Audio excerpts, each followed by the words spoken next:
Hi guys, আসসালামু আলাইকুম। Welcome to my cooking house. আজকে আমি খুবই মজার একটি রেসিপি শেয়ার করব।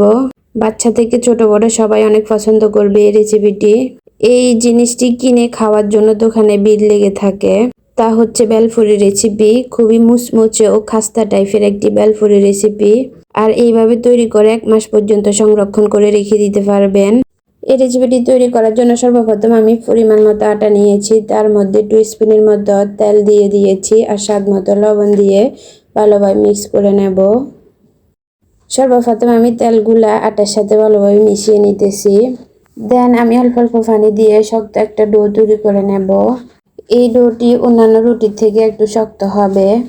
আমরা যে সাধারণ রুটি বানাই সেম সেরকমই, তবে এটা থেকে একটু শক্ত। এভাবে আমি ডো তৈরি করে নিয়েছি। আমি এখন একটি ডোকে 2টি ভাগে ভাগ করে নেব। এভাবে হাত দিয়ে আমি আরো কিছুক্ষণ মুথে নিতেছি, তারপর 2টি ভাগে ভাগ করে নেব আর একটি ভাগ রেখে দেব। আরেকটি ভাগকে এভাবে আমি উপরে হালকা একটু আটা ছিটিয়ে তারপর বড় একটি পিঠা তৈরি করে নেব। যতখানি সম্ভব বড় করা যায় আমি একদম পিঠার ফিরির সমান একটি পিঠা তৈরি করে নেব। এই পিঠাটি বেশি পাতলা না বেশি মোটাও হবে না। এইভাবে আমি বড় রুটি বেলে নিয়েছি। এখন আমি একটা কুকি কাটার দিয়ে ছোট ছোট পিস পিস করে কেটে নিচ্ছি। এইভাবে কুকি কাটার দিয়ে কেটে নিলে বেলফুরি সবগুলো সেম সাইজের হবে, কিছু বড় কিছু ছোট হবে না। তারপর চুলাতে তেল গরম করে তেলের মধ্যে এভাবে দিয়ে দিতে হবে আর এগুলা দেওয়ার সাথে সাথে এভাবে ফুলে ফুলে উঠবে।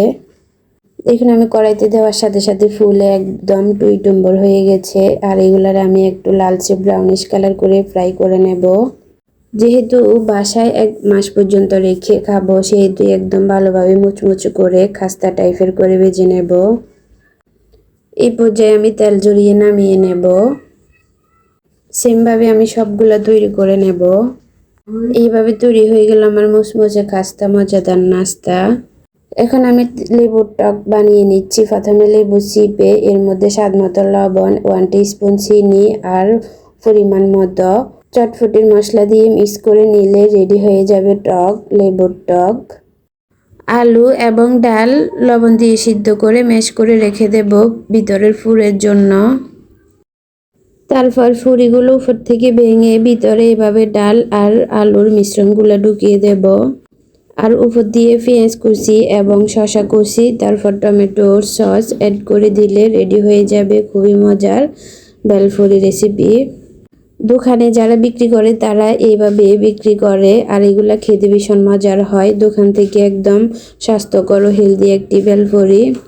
স্বাদে দোকান থেকে কোনো অংশে কম নয়, বরং আরও বেশি টেস্টি হয়।